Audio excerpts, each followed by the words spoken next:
Hello મિત્રો, તમે જોઈ શકો છો કે મગફળીને અદવાનું ચાલુ છે. તમે જોઈ શકો છો કે ઓળો મસ્ત સાફ થઈ ગઈ છે અને આગળ તમે જુઓ આળ ઉગ્યો છે અને આ પણ આળ ઉગ્યો છે. બરાબર, તો આનો ફાયદો, નેદવાનો ફાયદો મેન શું છે તમને ખબર ના હોય તો પહેલાં કહી દઉં કે એ કેવી રીતે કામ કરે છે એ પણ તમને કહેવાનો છું. તો વિડીયોનો એન્ડ સુધી જોજો અને અમુક જે મગફળીના ડોકા જે જતા રહ્યા છે એ પણ તમને દેખાડવાનો છું. પહેલાં તમે એ જોયેલું, પછી વાત કરીએ આપણે. જોઈ શકો છો કે આપણે સ્પીકર લાવ્યા છીએ અને પાણીની બોટલ છે. પાણી લેવા જઈએ અને પહેલાં તમને દેખાડું કે ડોકા કયા જતા રહ્યા છે. હવે તમે જુઓ છો કે મગફળી લીલી છે. બરાબર, એના સાઈડમાં તમે જુઓ આ મગફળીનો ડોકો છે અને આ બળી ગયો છે. એને શું કારણે બળી ગયો છે?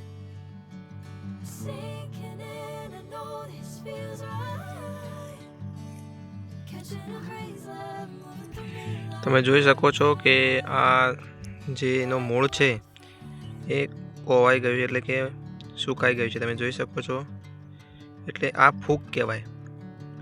ફૂગ આવે એટલે મગફળી આ રીતે થઈ જાય, સુકાઈ જાય. બધી લીલી છે, તમે જોઈ શકો છો, બધી લીલી છે, પણ આ સુકાઈ ગઈ છે. એનું કારણ છે કે ફૂગ આવે છે. તમે જોઈ શકો છો, મૂળ જ એનું કોવાઈ જાય એટલે મગફળી લીલી રહેતી નથી. બરાબર, તો એના માટે કઈ દવા નાખવી જોઈએ અને કેવી દવા નાખવી જોઈએ એના વિશે પણ આપણે વાત કરવાના છીએ.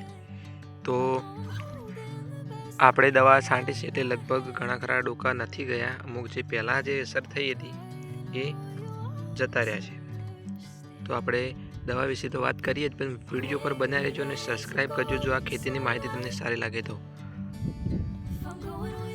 નિંદામણ હટાવવાથી શું ફાયદો થાય છે એ મગફળીને એ પણ આપણે વાત કરવાના છીએ. તો વિડીયો ચાલુ કરીએ. બરાબર, તો મગફળીના છોડના પૂરતા પ્રમાણમાં ખાતર, પાણી અને સૂર્યપ્રકાશ મળે છે.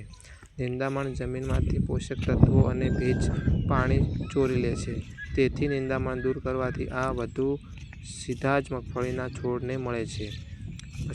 અને મૂળનો સારો વિકાસ. નિંદામણ કાઢવાથી જમીનમાં પોચી બને છે અને જેનાથી મૂળ સુધી પૂરતી હવા પહોંચે છે. મૂળનો વિકાસ સારો થવાથી છોડ મજબૂત બને છે. રોગ અને જીવાંતો. ઘણા પ્રકારના નિંદામણ હાનિકારક જીવાંતો પડે છે. રોગ જીવાણુ અને આશ્રય આપે છે.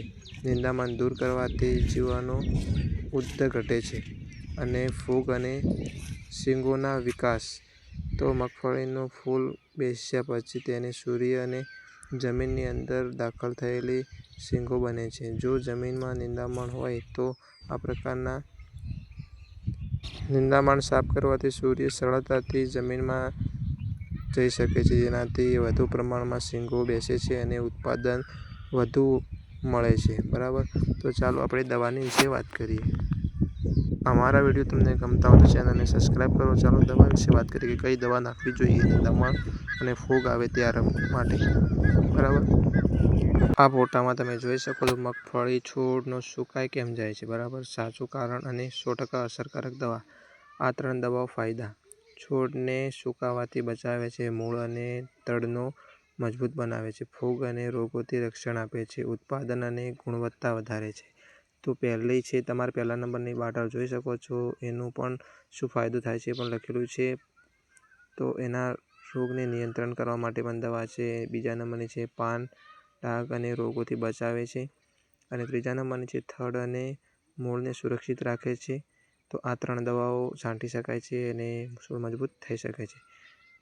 ફૂગ એ એવી વસ્તુ છે કે મગફળીને સુકાઈ જાય છે અને એનો જે છોડ છે નાશ પામે છે, પણ આ દવા છાંટવાથી તમને ફાયદો થશે. અને એના ફાયદા તમે જોઈ શકો છો કે આગળ બધા લખેલા છે, કહેવાની જરૂર નથી મિત્રો.